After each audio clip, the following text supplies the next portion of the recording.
Right, as it's Halloween month again, we're going to be listening to Mr. Nightmare once again. When I was in high school, there was a kid who told everyone he was a demon. I don't feel comfortable even writing his name for reasons you'll soon understand. I'm just going to call him Patrick, even though his name sounds like something out of a Shakespeare play. He was extremely socially awkward. He walked around with this super empty stare that made even teachers uncomfortable. He wore the same blank gray hoodie literally every single day. I'm not exaggerating. I'm pretty sure he never washed the thing, since he always smelled terrible too. He was decently short and pretty average looking, although you wouldn't be able to tell since he always had his hood up. He never took his sunglasses off, even inside. Teachers eventually stopped asking him to because he would never listen anyway. Now comes the weird stuff. He didn't have any friends, but had this weird tendency to adopt people. Whatever that is. He liked it, and she could decide randomly one day. He would walk up to you and say, "You're adopted," meaning you were a part of his circle or whatever. Apparently, this would make you safe from him or something. That's at least what he'd say about it. He didn't really like that many people, though, so few people were ever really adopted. I was one of those few. Looking back, it was probably because he had a crush on me. None of us believed his demon spiel, and everyone just assumed he was a troubled kid, which he definitely was. Oh yeah, I should probably mention that this all takes place in Wayne, Pennsylvania, which is where I grew up. Another girl I used to be friends with, Gabby, had also been adopted by him. Patrick's crush on her was a little more obvious, and all my friends knew it. One day, my friends and I were chilling on the dugouts behind our high school, killing time and doing God knows what. It was me, Gabby, Laura, and Luke. I can't exactly remember how it happened, but the topic of conversation floated over to Patrick's crush on Gabby. We were all laughing about it, and Gabby was pretty obviously embarrassed. I can't remember what it was, but there was a nickname we'd substitute for Patrick's name, because his real name was too clunky. This time, though, I distinctly remember Laura using Patrick's real name. The third time she said it, I swear in my life that Patrick appeared out of nowhere and jumped on top of the dugout with a baseball bat in his hand. It wasn't scary in a typical sense, but it was one of the most unsettling things I'd ever seen up until that point. We quickly stopped talking, nervous that he might have overheard us talking about him. He didn't say anything, though, and just stared at us. I gave him a little wave, and he nodded in acknowledgement at me before jumping back down to the ground and swiftly walking away. After we were sure he was gone, the four of us burst into laughter, finding humor in how weird the whole encounter was. On the inside, though, I was still a little disturbed. The next incident I can remember was significantly more creepy and impossible to laugh about. I was literally in Laura's house, and the two of us were hanging out in her room. Her parents were home. I'm not sure what exactly we were talking about, but again, Patrick's name was said 3 times between the two of us.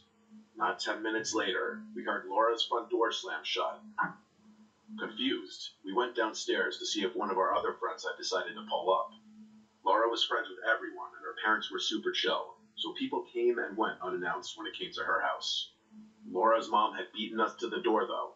We turned the corner of the living room and stared in shock at Patrick, who was just standing there, talking to Laura's mom. She asked him what he was doing there, to which he literally replied, "I was summoned." Laura's mom made some small talk with him before politely asking him to leave, which he silently did. The reason why more alarm bells weren't going off was because Laura's mom actually knew Patrick and pitied him. Laura and I weren't as calm about the situation, though. As we walked back up the stairs, we talked to each other with horrified faces about how creepy that was. A few minutes later, we made the connection between the two events. He seemed to pop up when his name was uttered 3 times. I know how ridiculous this sounds, but we had both witnessed 2 unexplainable events and knew Patrick's history of claiming to be a demon.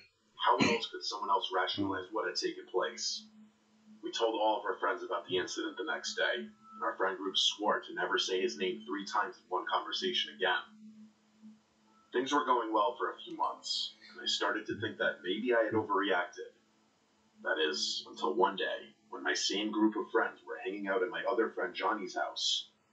We were chilling on his back deck when the topic of conversation again found itself concerning Patrick. Despite all of our efforts to convince him, Johnny refused to believe what we told him about Patrick. Even after confirming the story with the entire group, he was still skeptical. To display his disbelief, he jokingly used Patrick's name 3 times in the same sentence, to our dismay. When nothing happened, he grinned and told us we were stupid to believe something so ridiculous. As annoyed as I was, part of me was relieved that he hadn't shown up. I spoke too soon, though, because a few minutes later, Patrick jumped over Johnny's backyard fence. Johnny noticed him first and stopped speaking mid-sentence. The rest of us followed suit and went dead silent, nervous about what Patrick might do this time. We watched as he stared at us for a few seconds before jumping back over the fence and disappearing out of sight. Johnny started freaking out and accused us of conspiring with Patrick to scare him. We told him that we literally begged him not to say anything. We sat in silence for a while before Johnny eventually told us all to go home, clearly shaken from the experience. The last experience I had concerning Patrick was definitely the scariest and most disturbing. It was the only one where I felt like my life might have actually been in danger. A few months after the incident at Johnny's house, I was home alone one night. My parents rarely left the house back then, so this was a rare occurrence. I decided to take advantage of the situation. Most of the guys I was talking to at that age. We were hanging out in my room, and it was lightly raining outside. After a while, he mentioned something about Patrick, which made me visibly cringe. He got confused, so I explained the situation to him. He burst out laughing and told me he was going to say Patrick's name to scare me. I begged him not to, but he did it anyway. Only this time, he didn't just say it. He literally screamed Patrick's name 3 times at the top of his lungs. There was no delay this time. The moment he finished yelling, I could hear the rain instantly pick up outside. A few seconds later, there was a flash of lightning. I started to freak out. The guy I was with actually seemed sorry and told me it was probably just an extremely unlikely coincidence. I cursed him out and ran to my window to look at the storm. I glanced down to look at my driveway and screamed when I saw a silhouette of a person looking up at my window. It was too dark and stormy to know for sure, but I was 99% certain that it was Patrick. I shut the blinds and rushed downstairs to make sure all the doors were locked. After locking the back door, I saw that person again. Only this time, he was standing motionlessly in my front yard. I felt a panic attack coming on, and I knew Patrick was going to find a way inside my house. I started screaming, "But I'm adopted," over and over again, hoping that would do something. I know there was no way he'd have been able to hear me, but my brain was all over the place at that point. The guy I was with ran down the stairs a few seconds later and picked me up off the kitchen floor in an attempt to comfort me. I looked out the window again, and he was gone. The storm was still coming down like crazy, though, but it's not like I was going to search the property anyway. The next morning, after that guy had left, I went out to inspect my yard. To my horror, I found something sinister in the far corner of my backyard.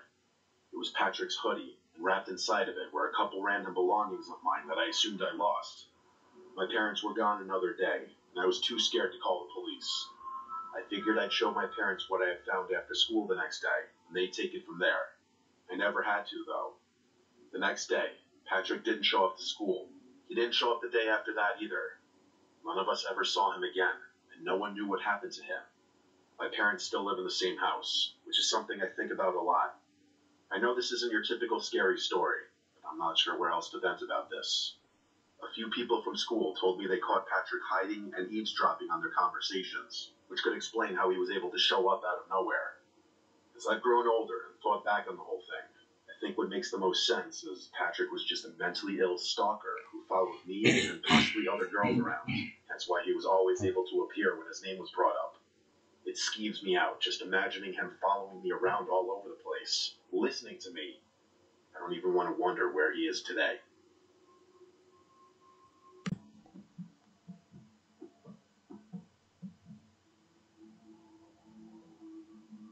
The series of events I'm about to recount happened over 30 years ago, during my early childhood. Forgive me if some details are shaky, but I'll try to remember as much as possible. I was around 10 years old. My extended family was massive. At that age, it was hard for me to remember the faces of all my relatives, let alone their names. At every family gathering, I was introduced to someone whose face I didn't recognize, even though they all seemed to recognize me. My dad was one of 9 children, so I had 8 sets of aunts and uncles on his side alone. My grandparents on my dad's side were extremely well off and had a massive beachfront property, which was communal among my dad and his siblings. I don't know its exact dimensions, but I'm pretty sure it could sleep over 30 people. Because of this, my family would often spend entire chunks of the summer down there. Both my parents had jobs that allowed them to either work remotely or spend a lot of time away from their offices. My dad's siblings and their kids would do the same. There was rarely a time when it was just our family at the beach house. I got along with all my cousins and preferred spending time at the beach house rather than at home, since I was closer with some of my cousins than any of my hometown friends. I liked a lot of my aunts and uncles too. My favorite by far was Uncle Joseph, who was the father of my cousin Brandon. Brandon was honestly kind of antisocial, and we didn't really play that much together. Uncle Joseph was awesome though, and he'd never fail to brighten my mood or make me laugh. In addition to being great with kids, he was a licensed therapist and psychiatrist, and was often who I turned to in times of need. There's a decent chance he knew more about me than my parents did. I confided in him regularly, and there was nothing I was uncomfortable divulging. Anyway, that summer, I began having tremendously graphic and disturbing nightmares. As far as I can recall, there weren't any common themes between them. They'd all just be about something psychologically taxing, like a family member dying or being alone forever, or something along those lines. I wish I could provide more details, but I've long since purged my mind of those horrors. I do remember one dream distinctly, though. It was one of those false awakening dreams. I woke up and went downstairs to meet my parents for breakfast, like I do on a typical morning. When I got downstairs, though, they weren't in the kitchen, and there was no food on the dining room table. I ran back upstairs, barged into my parents' and them siblings' rooms, but no one was there. The rest of the dream was basically me crying on my bedroom floor, wondering why everyone had abandoned me. After 3 or 4 of those nightmares in a row, I decided to tell my Uncle Joseph out of embarrassment of telling my parents. He listened with a concerned look on his face as I described the kinds of things I was experiencing, and he even started writing things down in his little notebook. He instructed me to do some meaningful internal self-reflection, as something was clawing at my subconscious. What kind of self-reflection was I supposed to do, though? I was 10 years old. He told me he'd mull things over, and that I should come back to him if the problem persisted. Of course, it did. A few days and nightmares later, I gave Uncle Joseph an update. He told me he'd been thinking about the situation, and that he had figured out what was going on in my brain. He said that even though I didn't think it, I was deeply frustrated with my parents and was harboring some unresolved resentment towards them. I was more confused than I've ever been. I was nothing if not a well-behaved, polite, grateful kid. I had always listened to my parents and loved them more than anything.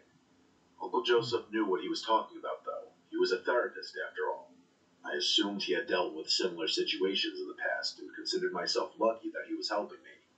I asked him how I should proceed with everything, and told him this newfound knowledge kind of scared me. He told me it was perfectly normal that I was scared, and that most of his adult patients react in the same way. He then told me it was also normal that I disagreed with what he was saying, since dreaming implies a subconscious feeling that the brain refuses to accept. That did kind of make sense to me. He told me that in the next few days, I should be slightly more disobedient when it came to my parents. He told me to try saying no more often, and to argue with them when I didn't get my way. So that's what I did. For 3 days after talking to him, I behaved so uncharacteristically that my parents got concerned. They told me they didn't like my recent behavior, and I better quit it. It killed me to do that to them, but I couldn't stand having nightmares literally every night. My 10-year-old self would have done anything to put an end to those night terrors. They didn't stop, though. In fact, they actually got worse, more graphic, And that's the end of this one. and more vivid. It was too much. I confided in Uncle Joseph.